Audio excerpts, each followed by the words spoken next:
guys, welcome back to Acres and Acreage. We've got a fun topic today that we want to talk about. It's 5 tips for investing in land and it's investing Land in real ownership, estate, man. but more specifically, it's land investing and land ownership too. I think landowners can get a lot out of this. I think realtors can probably get a lot out of this. They can help guide their clients using this. So yeah, that's what we're kind of going to want to talk about today. We're going to talk about understanding land types and zoning, utilities, financing options. We're going to talk about actually researching the land, whether that's visiting the land or pulling it up on a map and checking out the topography, and then working with professionals. Yep, absolutely. So let's go over that first topic there, which is zoning and land use. So this is something that's going to be different in every single area. It's usually governed by the locality, whether it's a county or it's a city, and a lot of things can be found online, but not all of them. So typically some of the main zoning types are going to be residential land, commercial land, recreational rather, industrial, Yep. and there's other types out there. Some localities have multiple different zoning types and then land classifications that fall under those zoning types. Right. And this is crucial for knowing when you buy the asset what you can actually use it for. There's some instances where you can buy a piece of commercial land and you can use it for things that are specified in that zoning code that's outside of what you would think traditional commercial would be. Right. And there's different applications for this no matter where you are. So what I recommend doing, one of the first things we do when we're looking at zoning of a property is look online. There's resources on most of the localities should have the zoning code online. If they don't, then they're woefully behind times, but we won't talk about that in this video. But we do see that. I mean, a lot of the smaller, more rural areas, some of those are not with the times yet, and they don't have their zoning code online, or they don't have the updated version of their code online. So it does happen, but most of the time, when you're looking at this stuff, you can find at least a brief overview online. You may have to, if you want to dig into any of these, you may have to call the county and get that information. But typically the counties will give you a starting point on their website. Yeah. And when we're talking about this, we're talking about the zoning code. So there's actually going to be an ordinance or a code on the county website or the city website that you have to read through. You have to figure out where your property is situated in that locality. Yep. Figure out what the zoning overlay for that property is, and then find that overlay in the ordinance. This doesn't mean this can be a starting point, but it doesn't mean going on the GIS and seeing what the zoning says on GIS or Right. the land ID or the prop stream. They can be accurate. We see them more times than not be accurate, but we also see them be wrong and can steer you in the wrong direction. Yeah, and it can be, like Ty said, it can be broken down further in the actual ordinances and the codes. Land ID or the GIS can say, hey, it's residential, but then you can go to the county and it can say it's R3, and that might have different restrictions from R2, or there's just a lot of different ways that the counties look at this, and it depends on where you're at. And one thing you also have to be careful of is there's a lot of places where a property can have an address as X, but it can be in the town and also in the county. So the town may have zoning ordinances that are different and typically more strict than just the county has. So just make sure you do plenty of research and make sure you know exactly where your property is located so that you can get accurate zoning, so that you don't make a mistake. And hey, I bought this for this guy that wants some property, and I did the research. It says I can put a farmer's market on it. Well, the town or the county may come back and say, well, if you were in the county, you could do that, but you're situated within the town, within the county, so you can't do that. Well, I've got a great example that's real life that happened to us. It's just two different things to this. So the first thing is we bought 3 properties in a locality close to us. Well, we thought it was 3 properties. We'll go over that in a second. But Yeah. so there was 2 of the properties that were confidently in the town, and one was behind it connecting, but the town line went through the property of the back property, and that was in the county. And so the first thing that came up was on the county property, it was over 5 acres, and the deal was good enough where we were wanting to buy it, and there was a creek that split through the middle of the property. And the way the topography laid out, we wanted to split that property at least into 2 parcels, possibly 4, and put manufactured homes on it. We seen Right. a demand for housing and more homes in that market, and we wanted to solve that problem.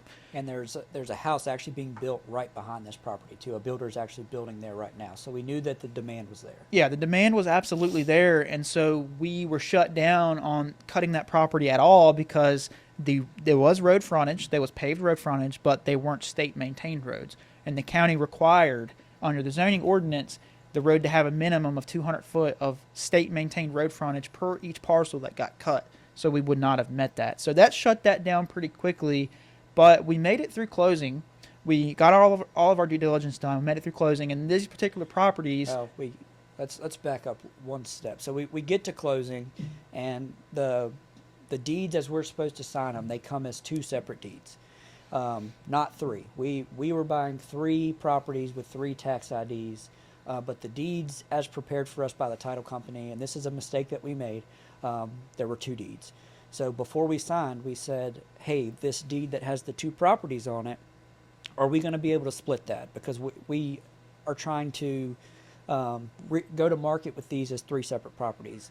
And our closer said, absolutely no problem. You'll just have to get your closing attorney to rewrite the deeds. And just for clarification, these were 2 different parcel numbers in Correct. 2 different localities. One was town and one was county. Right. So with the title company telling us that, and the 2 different parcel numbers, 2 different tax assessed values, and different zoning classifications. One was commercial zoned B2, and one was residential. Correct. Or residential agriculture between the 2 of them. So we felt confident in doing what we were doing. So our disposition strategy on these properties within our business was to bring them to the market. And so that's what we did. We brought them to the market as 3 separate properties. Well, we quickly had offers on all the properties from 2 different sellers. So one seller was getting 2 and one seller was getting 1 for different respective uses. Right. One was going to be commercial, still going to be commercially used for a farmer's market. Yep. And the other was going to be for residential development, for building a house. Yep. And the title search of the front property, which is the commercial property, that because the commercial buyer was going to have the small lot that was supposed to go. It was supposed to be a separate parcel. They were going to use it for parking, I believe, or something along those lines. But it borders the residential property. It did not touch the commercial, even though they're within. Correct. And they're all in proximity there. So he was buying it based off the proximity and able to, I guess it was going to be for parking. But so during the title search there, they found that that lot was actually technically deeded as part of the bigger lot that was a county lot. And so the question that we asked the title company, we should have asked more in depth and got more confirmation. Or if that title company said it could be done, their attorney said it could be done. So in retrospect, we should have not closed that day. We should have had them redraw all the documents so that we got 3 separate deeds. But essentially what happened is the commercial buyer who was buying the 2 commercial lots, we had to reduce his price that he was going to buy from us, take the small commercial lot away, and up the price on the residential lot. And of course we lost money on that because the contracts were already written, and the commercial buyer had his price on what he'd go down, and he wasn't moving. And then we had to fight with the residential buyer to come up, anything at all. But I think it ended up being a difference of about $5,000 and is what we lost. But on that deal in particular, this seller, she had hundreds and hundreds of offers, and plenty of people who had offered to buy the property, but she couldn't get it sold. It was an inheritance, and it had we had to go through probate with her, and we helped her through all that. So she was very, very thankful that we were able to buy the property and close on it. But yeah, you want to talk about utilities? We kind of well, I'll go to that. I just want to close off on one thing. So when Philip said we lost money, we didn't lose money. We still are making money on that deal, but we lost money in terms of the grand scheme of things. But our original sale price went down by $5,000. Yeah, so win-win for everybody there at the end. Yeah, so. And we weren't mad about it. We got to help the seller, which was kind of our biggest thing. Was she was very happy. She said she'd write us a review, and she was thrilled, and we made money on the deal too. So we weren't mad or upset.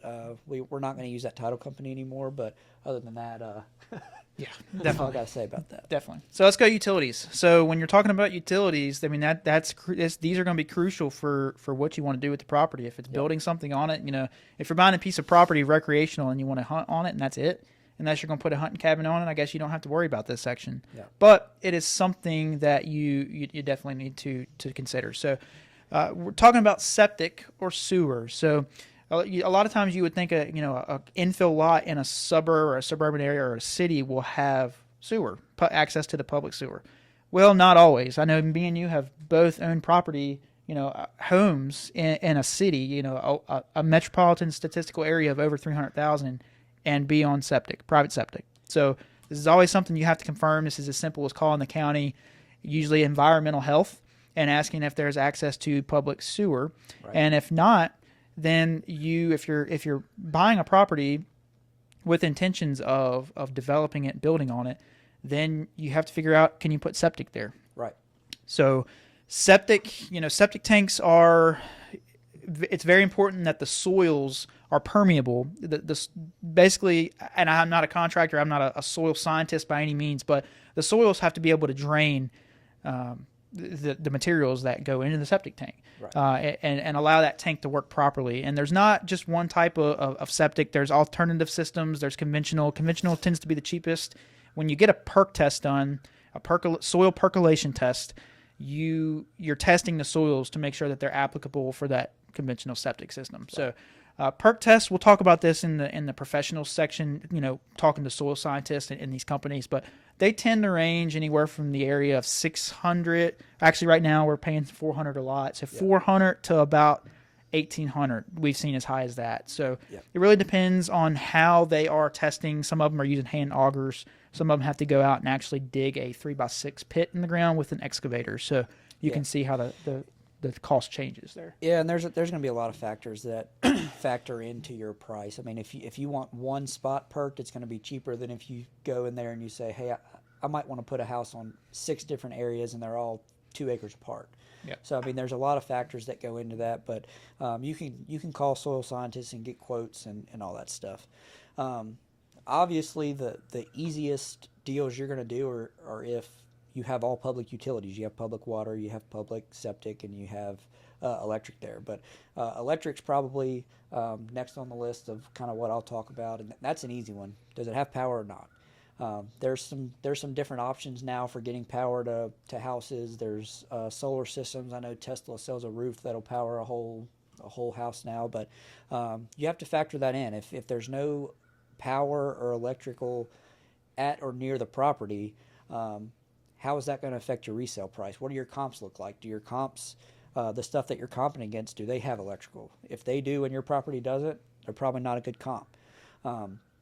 But typically, unless it's extremely, extremely rural, you're going to have power somewhere close, whether it's at the end of the road or across the street or something like that. But that's something that a lot of people don't even think about because they say, hey, everybody's got power now. But that's, especially in these rural areas, that's not always the case. Yeah, if the nearest power pole is a half mile down the road, you might want to call the electric company and see how much it's going to cost to have that power ran to your property. Yeah. So, and then going back to the sewer earlier and water. So if you don't have public water, then you're going to have to put a well in. This isn't typically usually most properties you can put a well in, at least that we've experienced.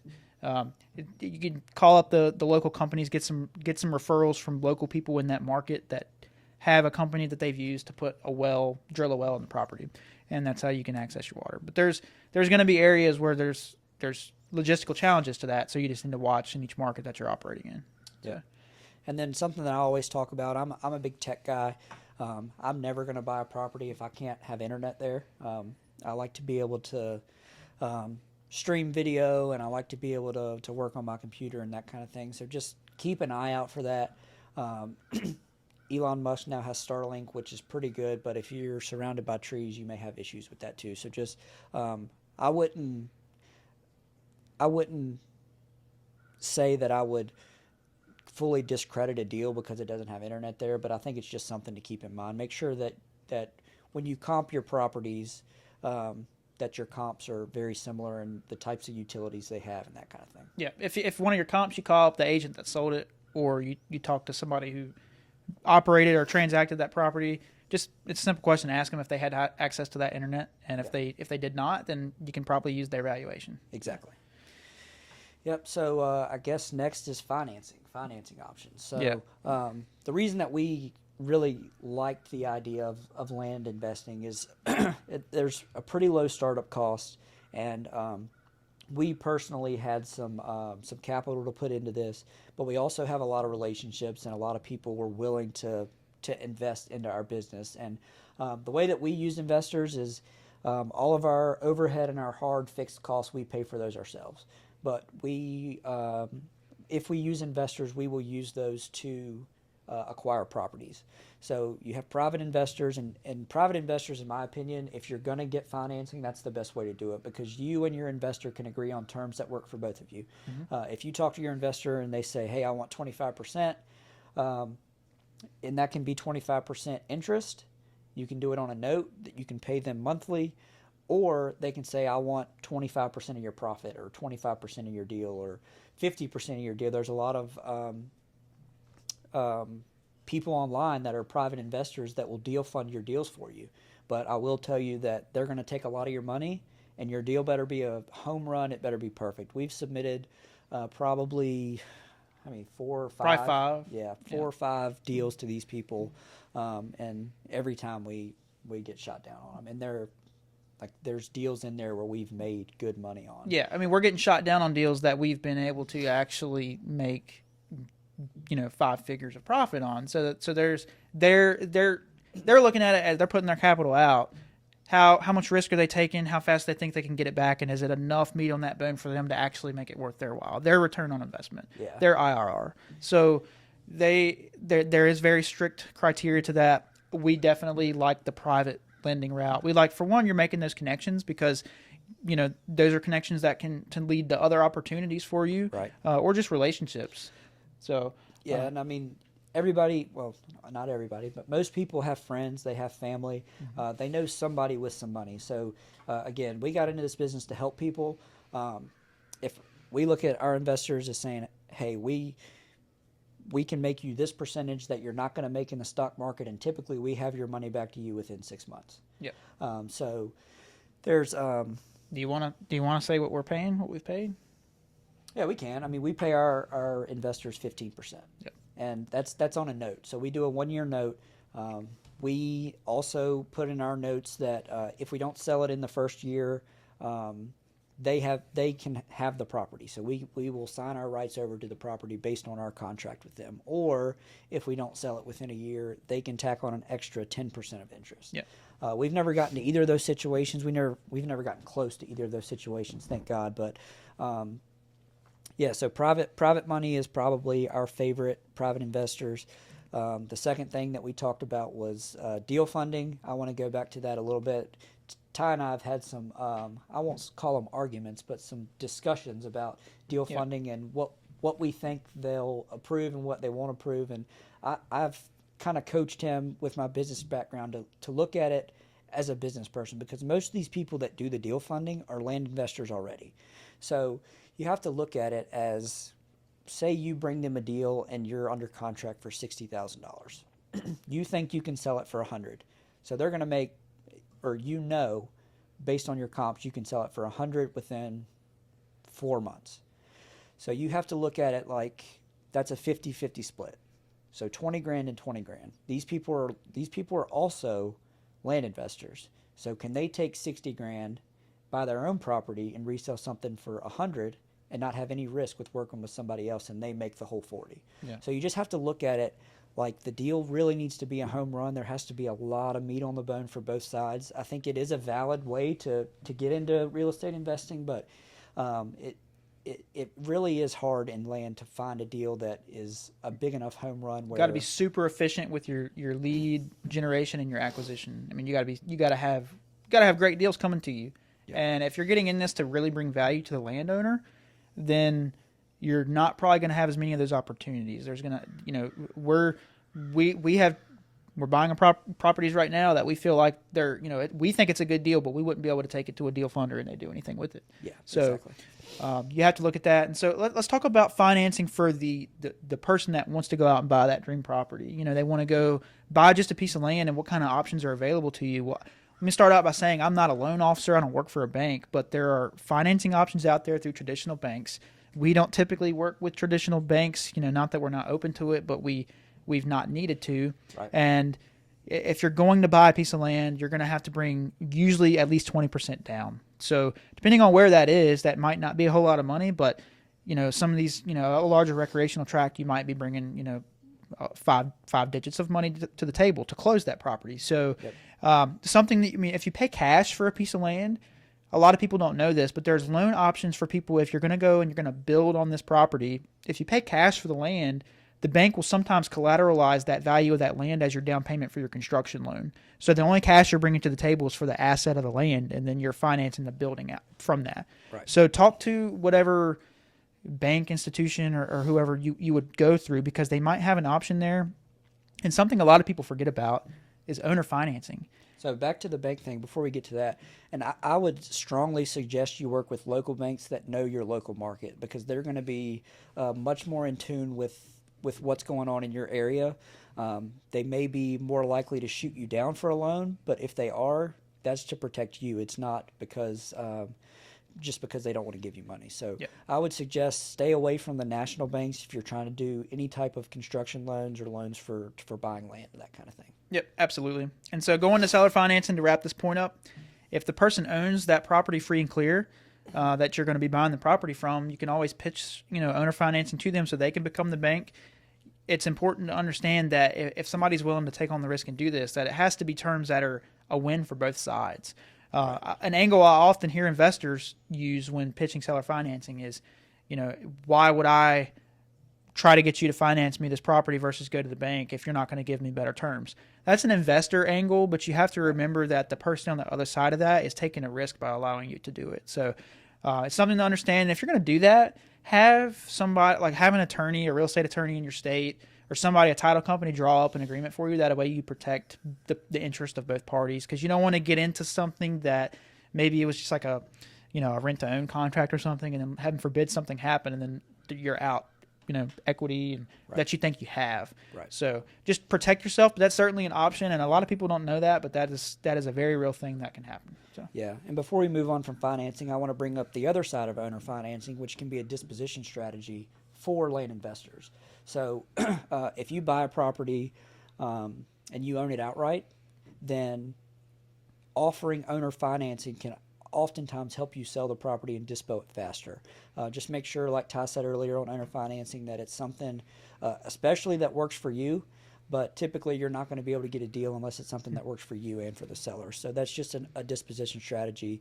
You can offer owner financing on your terms, and as long as somebody's willing to meet those terms, that can be income that comes into you every single month. So that can be recurring income until the note's paid off. Yeah, really quick, I just thought of something else. If you're the land investor that's buying the property cash and you own it 100%, if you need access to capital, you can always put a HELOC on that property, depending on if it's valued enough, depending on what the bank will give a HELOC on, Right. loan to value wise. If you don't know what HELOCs are, search them up. It's not really our expertise. We don't usually do this, but it is an option if you, depending on how risk averse you are, Right. that if you need access to capital within your business, it's something that you can certainly do.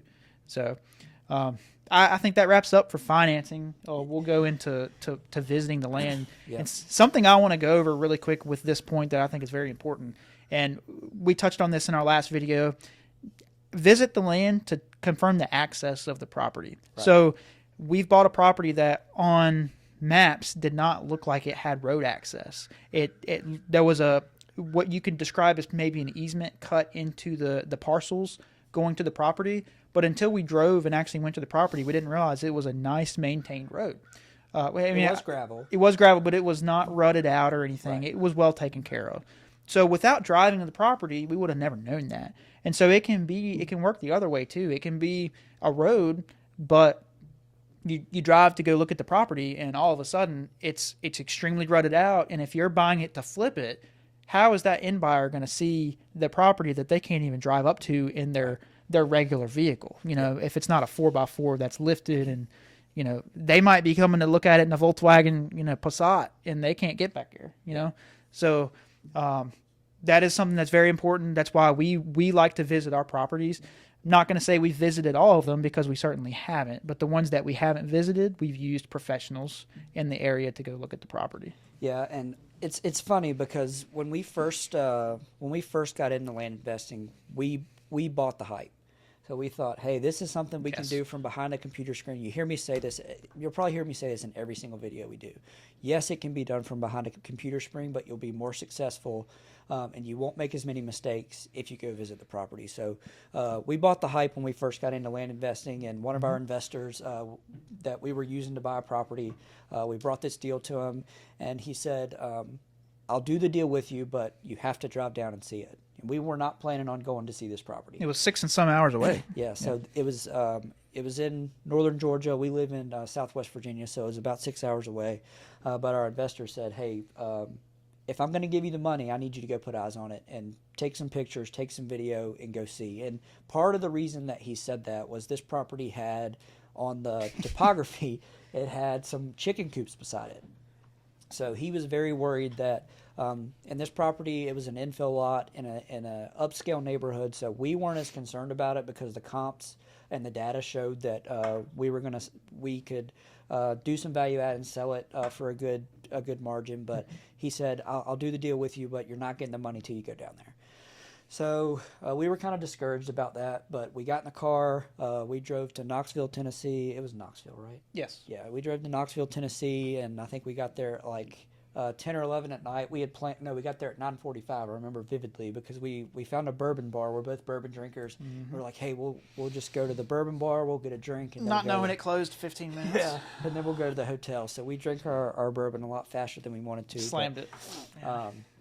Yeah, so visiting the property, I'm a very visual guy, and yes, doing it on the computer is visual. You can see some things, but there's a lot of things that you're not going to see. So back to the chicken coop, we drive down there, we look, and where the chicken coops used to be, there's two beautiful vacation homes that were just built, two Airbnbs. So once we saw that, I mean, that gave we videoed that. Yeah, we videoed that to show our investor, but it also gave us confidence that, hey, maybe this is going to be worth maybe a tad more than we actually thought. So driving to see the property, it's not always feasible, especially if you're investing all the way across the country. We try to invest only on the East Coast, the southeastern U.S. We have sent mail other places, but it's never really materialized. Yep. But typically, right now, we're sending mail to places that we can drive to if we have to. Yep, absolutely. And if you're going to use software like Land ID or Google Earth, there's going to be things that you see actually at the property that you weren't able to see on the software behind the computer screen. Yep. And those things, it can be a myriad of things. We didn't know that a property that we recently bought in Bedford had a old abandoned boat, sitting down at the bottom of the creek. I was like, whoa, where does that come from? Yep. We didn't know until we walked it. So we also didn't know it had a garage on it. Yeah, so we knew it had a structure with a gazebo on it, but it had a full garage on it, and that was something new that we didn't know. So, and there can be things that are the contrary to the good things. You can get to that property and see things like, oh, I don't really like that. As like that other property in northern Georgia, we knew that it had some slope on it, but we had no clue that there was a 10-foot shelf drop off from the property to the road. Yeah. So that actually kind of discouraged us a little bit, but we got creative and we figured out that, hey, if you kind of cut back across it, you could build a driveway up it. And like I said, like I think our last video, Ty said, somebody ended up buying that. But visiting the property, I think, is very important. You can do it from behind a computer screen, but it's going to be more risky that way. So you can go on Land ID and Google Earth and do your 3D imagery and look at it. And we'll do another video on Land ID and topography and doing research from a computer. But in our opinion, the kind of foolproof way, the way to eliminate the most risk is to go visit the land. Yep. And my last point on visiting the land is going to segue us into professionals. So as an investor, if you're going into this as a land investor, then you need to learn how to vision the property and figure out what the end use of the property, who's going to be using the property, how they're going to vision it, how they're going to look at it. So if you're going to be doing the quick flips, how's that end buyer that's looking at this property on the MLS, on land.com, how are they viewing the property? How are they imagining it? How, when they go walk the property, what's the first thing that they see? How do they feel? What do they hear? Because that's going to be what helps you move that property.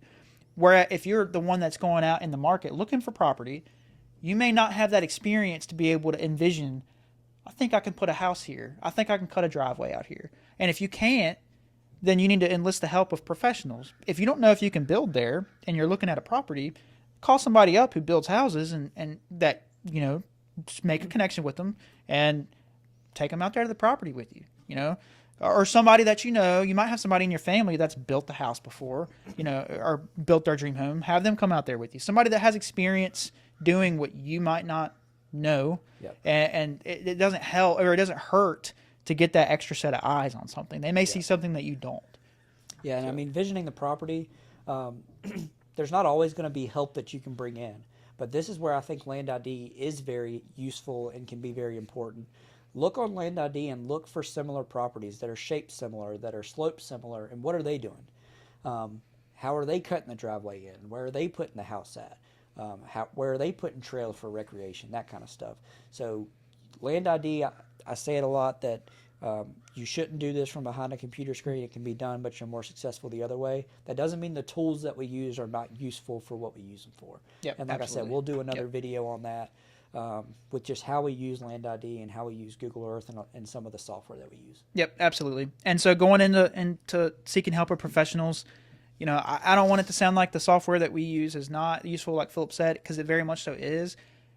Using the help of professionals is going to be what allows you to run a business from anywhere if you're not going to be the one that goes and ups and drives and goes to see the property. You have to network with the people that can actually go look at the property that you trust. And if you're going to have that help, you have to bring those people value too. Right. So giving them business, something that's going to allow them to either generate more business for themselves, or allow being, you know, if they're an agent, you know, you might list a property with them. You list a property with them. Or if you have leads come in that market and you can't do anything with them, and you have an agent that might be able to sell it for them. So you have to learn how to bring the value to these professionals. And some of the professionals we're talking about are obviously realtors. They're going to know the market very well. They're local to the area. Sometimes you might have the agents. Realtors. Good realtors, yes. You might have the land dedicated guys like the Mossy Oak guys, Whitetail Properties guys. You know, they can be very knowledgeable with properties in an area. I've yet to talk to one of those guys who doesn't really know their stuff. Yes. Those dedicated land realtors, those are typically really, really good. But the way to find these realtors, look at your comps. What is the listing on the comp look like? Is it a picture taken from a flip phone where they just take a picture from the road? Or did they actually pay a drone photographer to go out and get topography? Did they do overlays on the property to show you kind of the estimated shape of the property? How good do those images look? If you call them to try to get information, do they answer the phone? If they don't answer the phone, do they return your call on the same day? Make sure that when you're enlisting the help of professionals, you're using good professionals, because there's a lot of good realtors out there, but there's also a lot of bad ones. Yeah, and this goes if you're going to invest in land, or you're going to look for that property, or you're trying to sell your property. Yep. You know, you need to make sure you're going to have an agent that is truly trying to help you maximize what you're trying to do.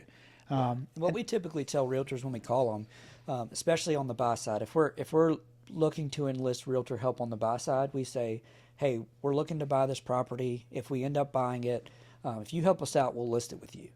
And that's typically the give and take there. That's how we're bringing value to them. No, they're not going to get paid if we don't buy the property, but that's not our intention. Our intention is to buy the property and then list it with them so that they can make their commission and make their money. Yep. So some other kind of professionals that we are talking about, the soil scientists, going back to due diligence. So this is important to understand for your timeline, whether it's for permitting, you're building your house, or your timeline to flip your property, or for your project timeline. When you have a soil scientist go out and do a perk test, sometimes we've had one go out in under 10 days in northern Georgia. I think that one was there pretty quick. We've had situations in Tennessee where Tennessee specifically we're in Tennessee right now, has a list of soil scientists, and it's broken down by areas that they serve. And that list is 3 or 4 pages long. And we've had leads on properties where I've literally called every single one on the list and maybe gotten 2 or 3 to call me back. And there'll be like 4 or 5 in the area that we have a lead property in that we actually need to go out there. I call them first, obviously, and none of them will answer the phone. Right. So you have to understand this. Certain localities require you to have the actual locality do the soil test, or they have to schedule it with somebody that they use. That typically is a little bit faster than private from my experience. But so those are professionals that they're the ones that are going to go out there and tell you if you can put a septic system in or not. Very important. Right. Surveyors. So we've had a situation in the properties in Maryland right now where the county required the perk test to be done with them on site by a private company. So there's some moving parts there. And they required the corners to be marked of these properties before the perk test could be done. So we had a situation come up where we needed to get the surveyor out there. We were running out of time on our due diligence period and, set to close on that property soon.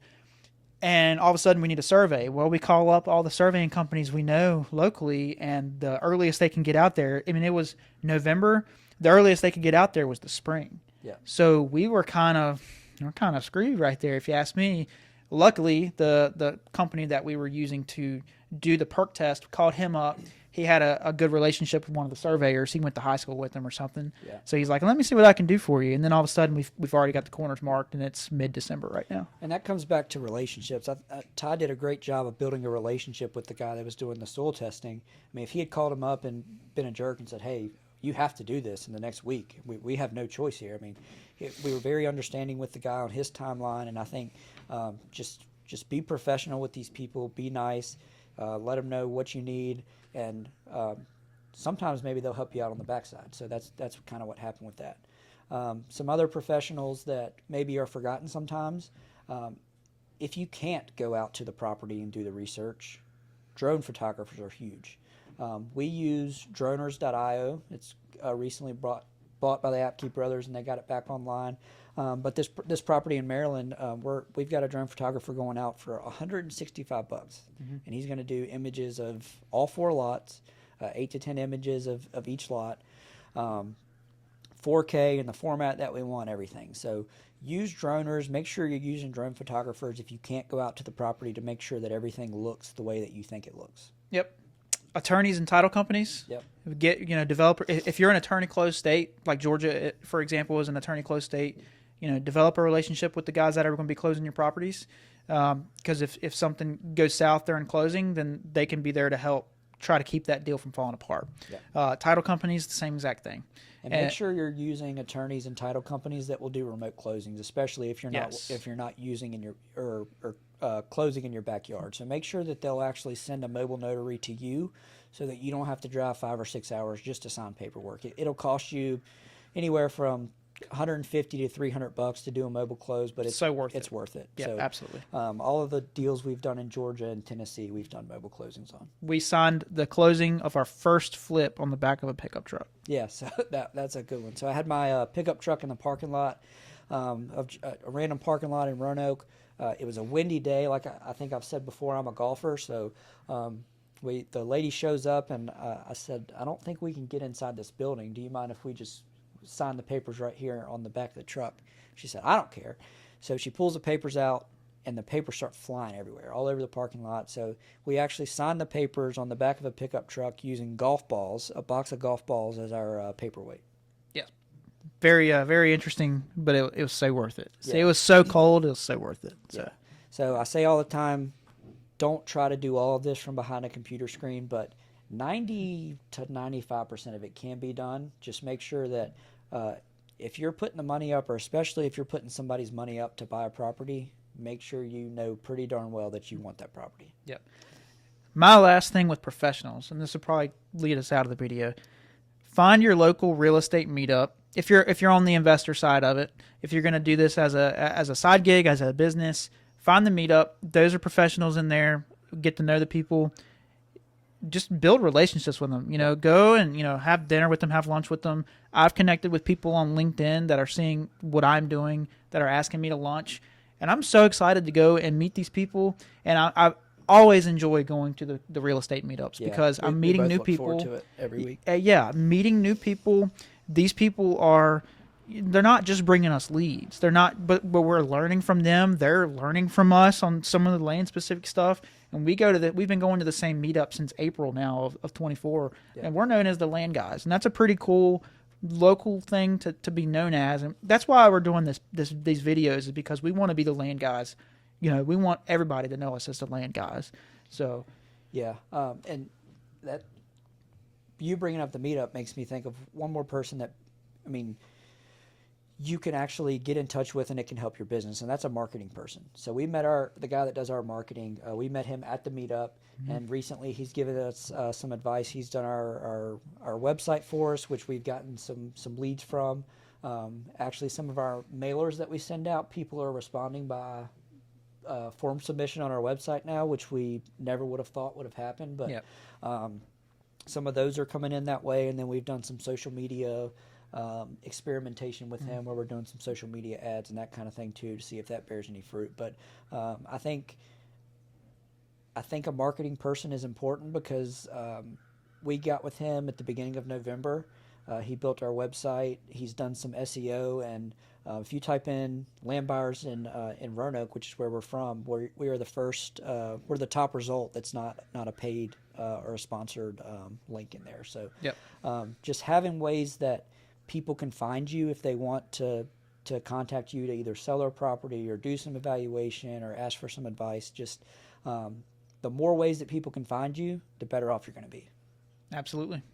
Well, I don't think that we have anything else for this one, guys. We're going to have more coming out. If you have any ideas of what you want to see, any land-related questions, maybe even land business-related questions, drop them in the comments below. We're on Facebook. We're on Instagram. Obviously, we're on YouTube here. We don't know if we're going to take this to a podcast yet. It might be in the works. I'm kind of enjoying this. I'm really enjoying this, actually. I think it's fun, and I think we can strip the audio out of this pretty quick and just absolutely throw it on a podcast and see what happens.